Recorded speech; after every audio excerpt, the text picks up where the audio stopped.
Hello everyone, we're in with a new one, a new video. My goodness, it's been a long time, but we're starting off with the basics, starting with the classics. Bringing a throwback into this, you know what I'm saying? And we have an amazing, interesting, wonderful story today. We have our guest, Ella Ludwig. Her Hi. mom actually reached out to me to get her on, and she has an amazing story to tell. So we'll just go ahead and get into it. So Ella, just start us off. Give us an introduction with yourself, and let us know, when did you get type 1 diabetes? So I got diagnosed when I was 9 years old, so around 2016. It's this October, it'll be 8 years, which is crazy to me. 8 whole years, 8 long years, huh? So you've had it since you were 8 years old, Nine. 9 years old. Well, you're about to turn 16. I'm about to turn 17. Oh, my bad. You're So, good. so you've had diabetes for about 8 years. What was it like when you first started, when you first had it? It was I was a kid, so I didn't really understand all of the intense stuff that comes along. I just was taught, you have this new thing, you have to count carbs and you have to dose insulin. And it seemed pretty easy because my mom took care of it for me most of the time.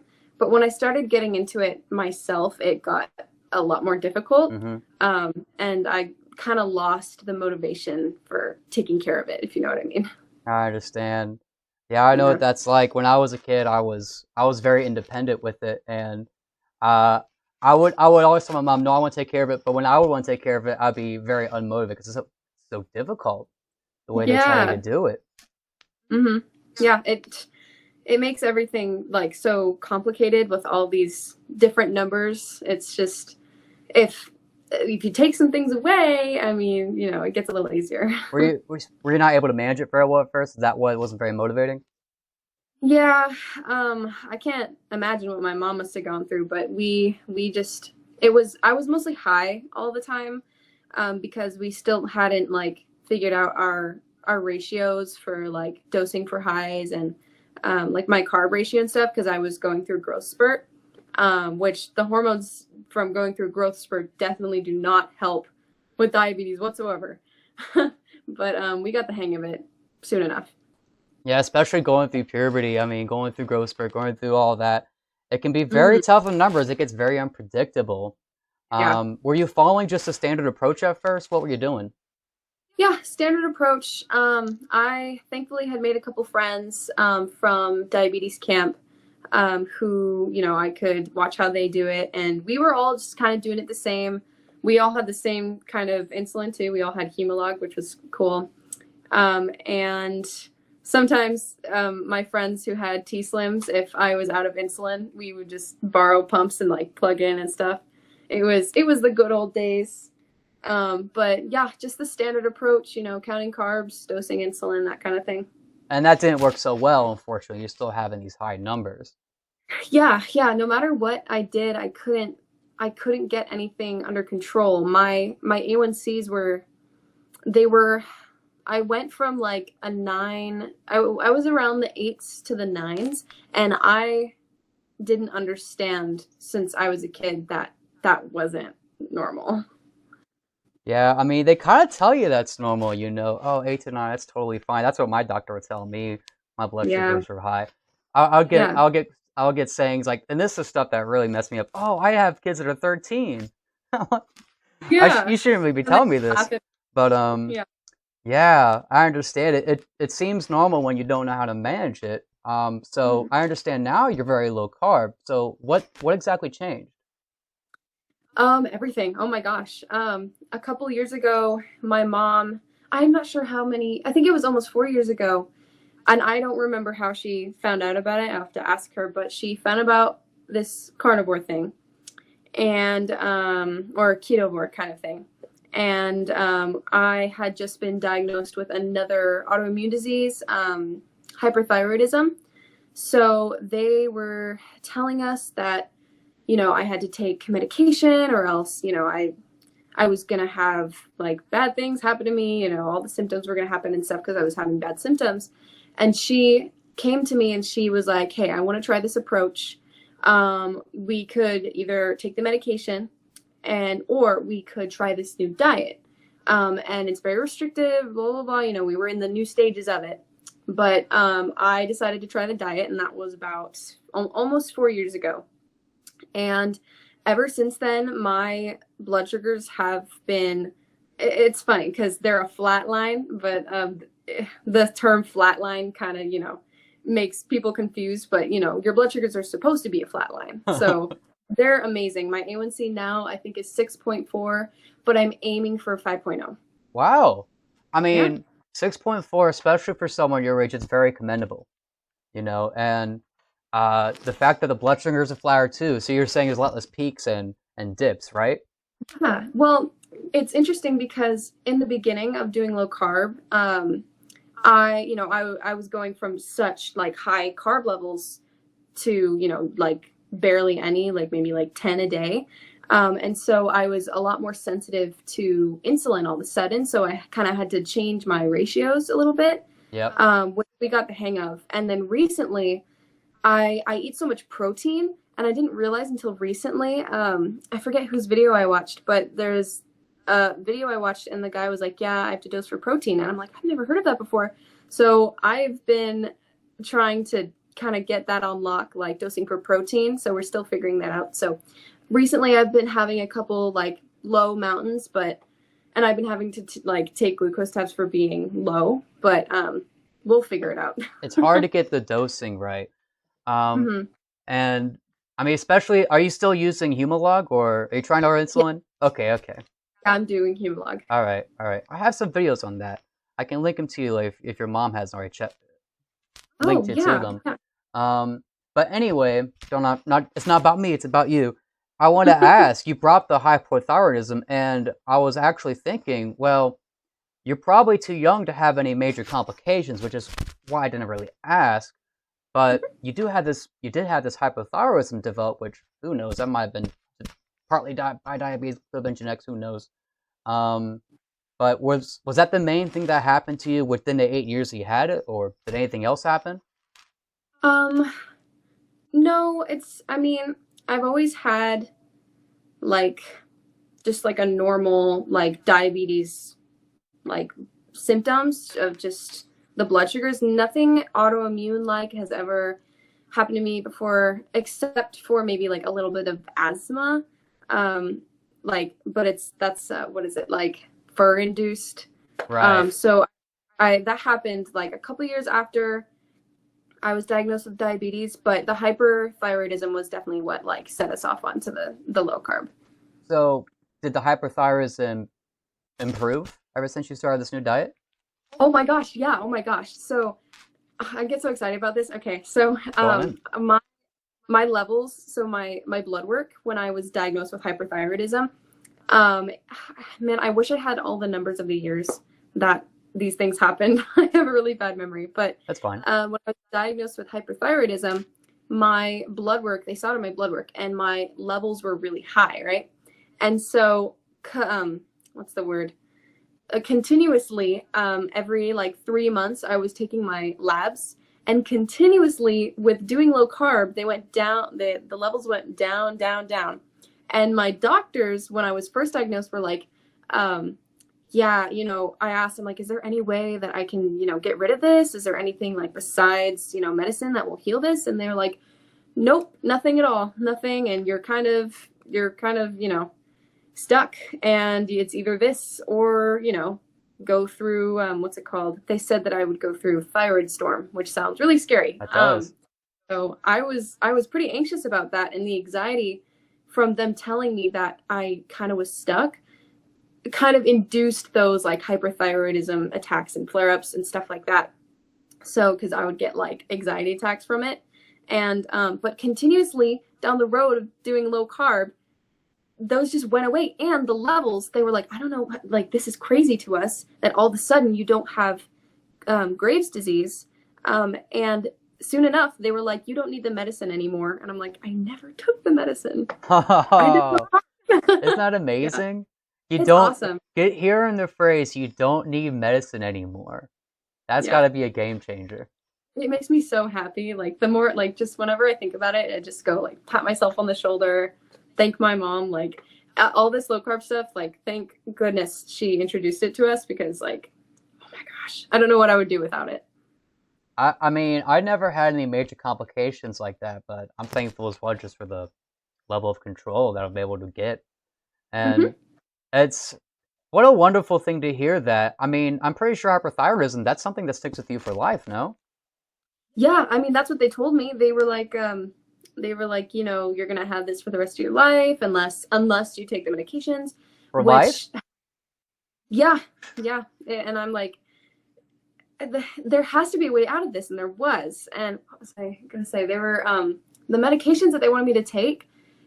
They had like side effects on they had kidney risks. It was either kidney or liver, but they had risk, like, you know, side effects and stuff. And my mom was like, I can't do that for my kid. And I was Hmm. like, I don't want that either. I'm what, like 14? I don't want to have kidney problems. Thank goodness for moms. The Yeah. tiger moms that do all the extra research, Yeah. kudos. And Yep. uh I mean, there's so many things like that where if only there was just a non-invasive, easy like solution that didn't cause all these side effects. You don't have to take pills for the rest of your life. That Mhm. seems to be the cure all for everything. It's so unfortunate that so many go through it, but I'm so glad you found a way through that. And you have better numbers on top of that as well.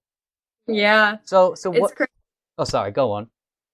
It's crazy. It's so funny because, like, when I compare my my numbers from my Dexcom from like recently, and then like my records from like years ago, the difference is like insane. And I remember, like, I was just eating pizza all the time and mac and cheese, like, you know, the general kid stuff. And I also was going to public school, so I was having public school lunches, and, you know, they give you the carb count for your lunch, but they it was like, you know, the pizza and mac and cheese and chocolate milk. Like, I would have chocolate milk Mm. every single day for lunch, and it just boggles my mind. And the range for school, the nurses would, if I was 299, oh, you're fine. But if I was 300, okay, you need to sit down. Do you see how weird that is? Yeah, You put them together, it's like, it both are really bad. I mean, yeah, it's kind of the same number. It's not so black and white. goodness So gracious. yeah, it's crazy. So how, I mean, tell us a bit more about the differences. You said you had really high peaks before you got it. So what was the difference blood sugar wise, you say? So before I was low carb, I was so you know how you can, I don't know if you have Dexcom, but you know how you can change the range from like where your high is versus where your low is and stuff. Right.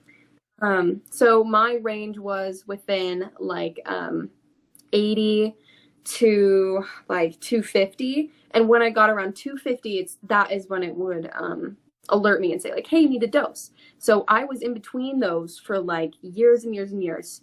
And thank goodness I never got back into diabetic ketoacidosis, because we knew how to dose pretty well, like on the spot, but we didn't realize that like numbers above 120 were not that great. Like, we didn't understand that, like, oh, if you're 200, you're fine. No, you're not. Like, and I also was hyper unaware, so I couldn't tell when I was high. And it's so weird now that I'm low carb, I'm insulin sensitive. I'm definitely not hypo or hyper unaware. Like, I can feel any changes in my blood sugar in my body, versus, like, you know, just like being there in space, just with whatever blood sugar and not even knowing, like, without the Dexcom. And so now my numbers, I have what do I have? My low is 75. Anything under 75, it'll alert me, but it depends on my activity. And then my high is 125 and over. So I'm beeping all day because, you know, if I'm like going through there because of some protein I had, and people are like, oh, your blood sugar's high. And I'm like, I don't think you understand. Your definition of high and my definition of high are a little different. It's still a lot better than it was. Oh, yeah. Yeah, And definitely. yeah, managing protein with just Humalog can be a little bit bouncy, you know, because the Mhm. protein lasts longer than the Humalog. But again, Yeah. I'll link you one of my videos on that later on. Please, So yeah, please. yeah, but still, it's still a fantastic improvement. And Hmm. I mean, how does it feel to have those better numbers as before? Because I know when I would have high blood sugars all the time as a kid, I'd be like a little bit more aggressive, more down and out, Yeah. a bit more hopeless about it. You know what I mean? Hmm. Yeah, I as a kid was like super hyper, and I noticed that when I went low carb, kind of all of the like the what's it called, like the tendencies of like, being a kid running around and being more like, I would like I noticed that I would talk back to my mom a lot more, which is crazy to me because you wouldn't think that that has to do with like what you're eating. But as soon as like I lowered my carbohydrate, I just felt so much more calm and like ready for anything. I felt so much more aware of my surroundings. Like, I don't know how to explain it. Like when I'm eating carbs, I feel like I'm floating and I'm not like here for anything. Like there's no like reason, rhyme or reason for me to like be in the space. But when I'm low carb, I just know like what I need to get done and what I'm doing. And it feels, it just makes me feel so proud of myself. So sort of brings you back to earth, keeps you focused. Hmm. Yeah, Nice, nice. definitely. And I guess another question I'd have would be, gosh, it was just on the tip of my tongue. Um, again, I'm rusty. I'm rusty. I might clip that part out. I'm rusty. But so I was going to ask you though, what do you eat on a daily basis now? Okay, so I love this question. Um, Ground beef. I eat a lot of ground beef, Yummy. and it's so weird because people are like, "Yo, don't you get tired of that?" And I'm like, not really. I don't know what it is about ground beef. It's just like I crave it every day. Like my body just wants ground beef. I eat ground beef.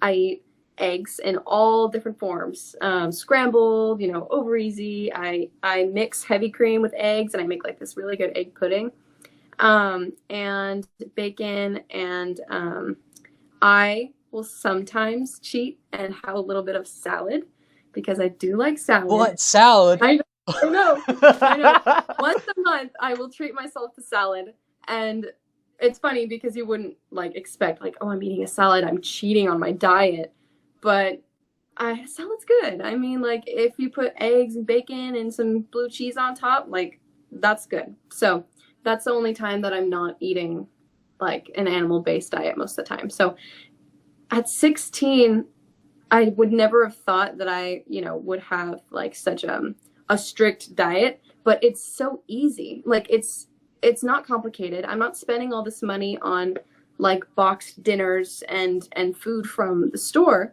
That I feel like I would overspend because I'm like addicted to it and I need to have it in my household. We don't have any of that in our household.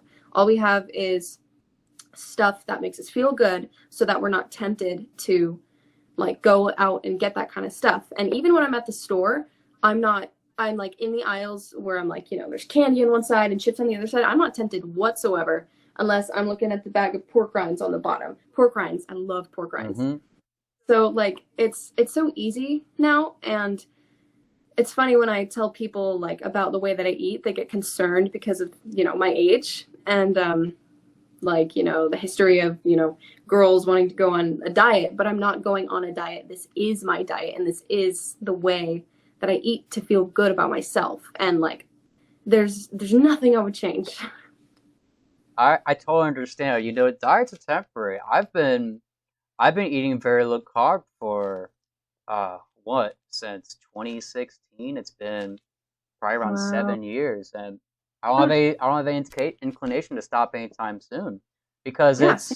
it's not about losing weight or anything like that. It's about managing a disease that you have for life. Yeah. Yeah. Exactly.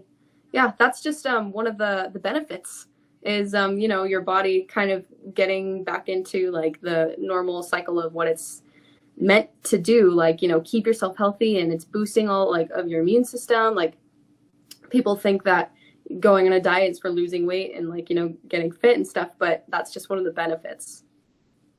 That's wonderful. Yeah. So it cured up your hyperthyroidism. It brought your mood to a better place. Got your blood sugars all nice and easy. Is there any other big benefits you've seen from going low carb since you've done it a few years back? Um, yeah. um, well, when I was 9, I was diagnosed, and then that's kind of around the time that you start like growing, having growth spurts, Right. and you start getting like kind of acne and stuff. Oh yeah. I never when I used to have that problem, and my skin is like clear, and it's like perfectly clear now, which is crazy to me. Like, who was it? Steak and Butter Gal. I love her videos. She used to have like terrible like acne and stuff, and now if you've seen her, her skin is just like perfect. And she uses beef tallow for like lotion, and I do the same thing. I love it so much. So many like benefits, like inside and outside. It just like cleanses you. I don't know how to explain it. Definitely. I mean, staying with the Cetos and all the soap and everything that they give you, I think that Mm-hmm. makes a big difference. I'm pretty sure they put Cetos in basically everything, cosmetics, food, and you just sort of avoid it by default when you're eating that way and you're living Mm-hmm. that way. Yep. Yeah, it's so crazy. I have this app called Yuka, and you can scan food products and products like skin products and stuff, and it'll tell you like what chemicals are in it.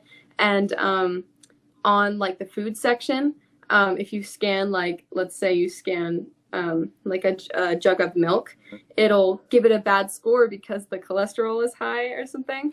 And I'm like, I'm just gonna eat it anyways. It's and then on a lot of the bottles of stuff that you buy at the store for like cosmetology and stuff, um, there's a lot of different oils in it, which is crazy to me. I didn't think that there would be canola oil and soybean oil in like stuff for your hair and skin. Like, isn't that I feel like they put it in stuff because they're trying to like put it in all the stuff they can. Yep. I don't know why. It's in everything. Well, it's a cheap ingredient, it's a cheap filler, and I Mm-hmm. mean, there's no cheaper oil out there. So they'll basically anytime they need an oil, they'll just put canola oil, they'll just put seed oils in it. Mm-hmm. And very few places don't do that, Mm-hmm. Yeah. and it's just that's unfortunately I think it wouldn't be so cheap if it wasn't so subsidized everything else. That's a whole different topic. But yeah, they're in everything. Seals are in everything. So I'm Mm-hmm. glad to see that your mother has gotten you started at a young age, and you sort of looks like you've done a lot of research yourself, looking into Yeah. YouTube and Recently. everything on being able to avoid that. I think you keep on that, you're going to be happy and healthy for a very long time. Yes.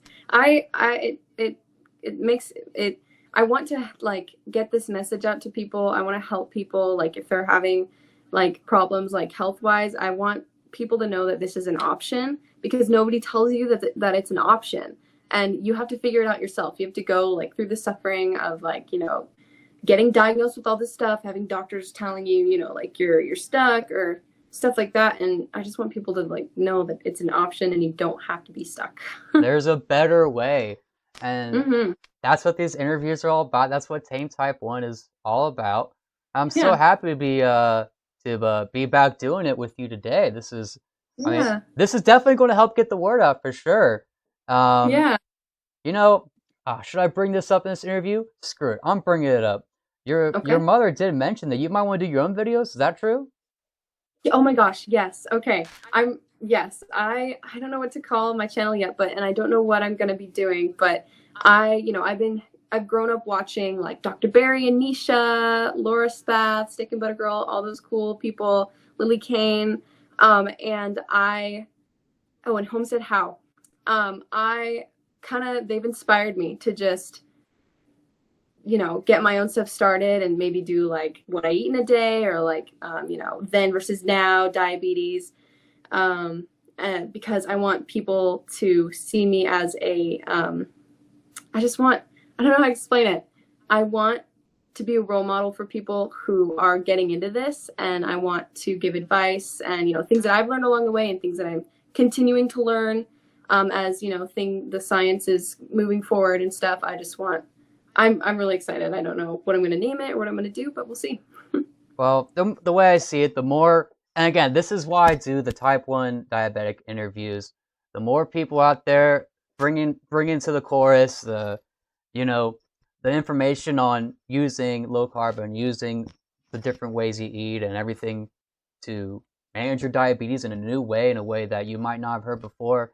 There Hmm. really is not enough information, I feel like, even to this day. Yeah. So, the more people bring out the message, the better, I'd say. So I'll root for you 100%. And I know maybe this interview can be part of the launching pad that sets you up, because I mean, Yeah. you're doing pretty good on a video right now, I'd say. This is Thanks. going to go on YouTube. I've So had practice. I am in theater. you're in theater. Wow, shoot. I mean, she's ahead of me then. Goodness gracious. She won't be doing the flubs like I do. But anyway, I I mean, I guess we can cap it off there unless there's anything like you add. Um, no, I think I'm good. Well, that's awesome. I really appreciate your story. So you got it 8 years ago, wasn't so good at first, up and down, going crazy. You go on low carb. It helps with your hypothyroid. It helps with your moods. It brings your blood sugars to a better place. 6.4 still could use a little work, but with Mhm. with managing diabetes, it's always a learning process, and you still have so much time to really get it honed in. So I'm sure you will, as you have been, and just a huge success. I really appreciate you sharing the story with me today, and I guess we'll leave it at that. So, Yeah. Ella, thank you so much for your time. Everyone, that's her story. Y'all have a great day. So, on one last question, I know it seems like we popped up. I have to ask one last question. All right, because I heard from the email that your mom said that you went to camp recently. What was that like being low carb at diabetes camp? So, what ended up happening, it was a little crazy. I mentioned that I was low carb to my counselors. I don't have anything against diabetes summer camp. It's like one of the best weeks of my life every year. I can't wait to go. But this year was just a little different because when I mentioned that I was low carb, the next day they put a requirement for 30 carbs or more per meal, and we had 3 meals a day and 2 snacks a day. So I kind of felt a little trapped with that. And I tried to explain that I didn't need carbs for energy because I was one of the JCs and counselors, and they needed us to have energy for the kids, right? So I tried to explain that, I don't need carbs for energy. I run off fat and protein. I'll be perfectly fine. And they said it was still a requirement. And so I ended up eating regular for a week, and just I kind of got a taste of, like how my life was before, and seeing how all the other diabetic kids were doing during that week, just like it shocks me because we were having like over 500 blood sugars with kids just, running around, and they were like, okay, dose for 500 and then dose for that root beer float that you're about to have, and then go ahead and drink it. And I'm like, this, whatever kind of system that is going on is like, we can't, if we have kids who are like 500, why are you going to give them a root beer float? Please don't do that. And so I was having like parfaits for breakfast, which is more of a dessert, honestly. And, like I had to, half of my carbs was milk because it was like what 13 I had 13 carbs for a glass of milk, and so I didn't want to have all that bread and pasta and fruit and like processed stuff. So I was having milk, and I had to have pasta sometimes and bread. And I noticed when I got back home, I just felt so like I felt very bloated. I felt very like just balloon and like swollen, and my joints hurt and my neck hurt, and I wasn't happy. And I was super excited to go back home and just, eat carnivore again because it was so weird because usually I would not like you wouldn't think that, somebody who cheated on their diet would, want to go back to the diet. But I was just like really eager to go home and just make myself some ground beef. Yeah. So that's so crazy. So you go to diabetes camp, which, I mean, I assume if any diabetics are watching this, you know what diabetes camp is. It's such a wonderful time. I remember going as a kid. It's a camp meant for diabetics. It's all diabetics. They have a doctor in each cabin The counselors Mm-hmm. tend to be diabetics too. They have always nutritionists, they have always experts all over the place managing everything. And it's supposed to be the top of the line place for a diabetic to go camping. Mm-hmm. And you go there, and the rules, like, they make you take worse care of your diabetes when you get there. No, yeah. The first 2 days before the kids arrived, they saw my blood sugars and they saw that my blood sugars were like perfect. And the first time I had carbs, I skyrocketed, and then later I went low, and they're like, "Oh, you must have not dosed right." But they're the ones dosing me. Like I have to go through them to, get the calculations and stuff. And I'm like, when I was taking care of it myself, I don't know if you guys saw, but I was having perfect blood sugars. Fun fact, actually, during the end of the week, on like the last 2 meals of camp, like lunch and dinner, I just told my med staff, I said, you know what, I'm not having carbs for this meal. And they can't put the food in my mouth, so I was like, I'm not having carbs for this meal. And so I didn't. And my blood sugar kind of like stabled a little bit. And they were like worried that I was going to lose energy because I wasn't having carbs. So, later that night we were playing out on the beach, and I was, taking care of my kids and playing volleyball and going swimming and going kayaking and everything. And I went up to my med staff and I was like, hey, so do you notice like how energetic I am? I just want to make sure you notice that like I'm not tired.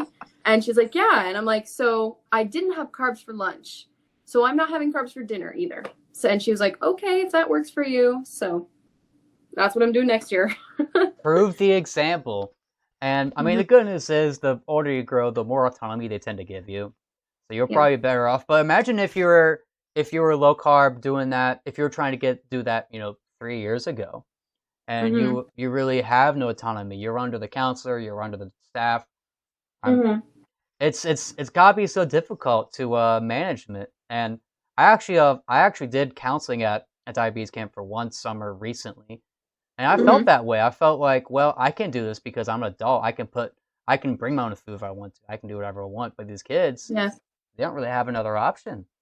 Yep. You're supposed to eat what you're given. I was told, like, I think they were concerned for me. They thought that I had some sort of like mental problem. And so, they were Really. like, yeah, I don't know. I just felt like I was treated like different, which I know it is different, but I just felt like kind of judged. Mm. Because I would go up and grab my food and I'd be like, does that have, like any grains in it or anything? And they were just like, it doesn't matter, eat it. And I'm like, you don't understand. It does matter to me. I'm not crazy. Like, this is a real thing. I don't know if you're seeing all the other diabetics who are eating parfaits for breakfast and now they're 500 because they didn't dose correctly. But it just, and I'm not like trying to like blame it on anybody. I just, nobody has the information. It's like not their fault, and that's why I'm here. It's like they don't even know about it because they see you as some sort of like kook or something. It's like, what? Like they don't even Yeah. they didn't even believe it until they saw you do it. Which, I mean, glad you did. Glad you're at least able to show them the example for one day, right? Yep. I was at lunch today at school, and I had one singular beef patty and 2 slices of cheese, and I got like 5 weird looks, and 2 girls were like, "Is she only eating a patty?" And I was just like, "Yep." Yeah, you gotta get used to eating weird. It's so funny too. It's so ironic. You go to diabetes camp to be somewhere like everyone gets it, and yet you're being treated like an outcast at diabetes camp. Yeah, yeah, yeah. I mean, I honestly, best week of my life, and like those people are my family, but that's the one aspect that nobody really understands. And it's cool because, I have this group of people who understand diabetes, and then I have this group of people who I watch on YouTube who understand, low carb. And so I feel like I have both, but one day I want these people, to kind of to understand my methods at least a little bit. Well, keep being the example. Keep going to diabetes camp and eating lots of meat and not so much bread. And Yeah. I think that'll rub off on people. And I do think things are slowly changing. The younger doctors seem to be more open to it. Hmm. So I think it's just a matter of time. And I'm sure the longer you do this, the more times you go to camp, you'll find peers who are doing the same thing, who get that part of it. And Yep. yeah, I really hope in the future, they at least have low carb options. They at least have like the acknowledgement and respect it deserves. Yeah. It'd be Yeah. better if it was all low carb for everyone. But I'm not going to Yeah. expect that from the institution. But if we can at Yeah. least get some respect, Yeah. that'd be Some wonderful. recognition. We need some recognition. That's right. Yeah. So, And we need honest boxes that aren't like, like net carbs, because we dose for total carbs. yeah. It's Yeah. just, it's so funny they don't even see what's right in front of them. They have like an Italian night where it's like pasta and spaghetti and breadsticks, and Yeah. everyone's blood sugars are insane afterwards. 500s, lows over the place, and then someone like you comes in eating a piece of meat, and your blood sugar's fine. Yep. They don't connect the dots. But they think that that's weird. Yeah. Well, that is such an interesting story. I'm glad I was able to get that into this because I think that's something people need to hear. The sort of the contrast. It's like you sort of go back in time and see what it used to be like for you. Yeah, it was crazy that 1 week of just all over the place. Now we're back. We're good again. Now we're good back. again. Oh, we're good. Whew. Yeah. Well, I'll leave it at that. Again, this is why we're making these videos, to get the word out. Hopefully more diabetics are able to eat lots of meat. Diabetes camp and avoid the bread and pasta. But we'll leave it there. Thanks again for your time. It's been a super special time doing this. It's been really good. So we'll end it there. Everyone, keep taming your type 1, all right?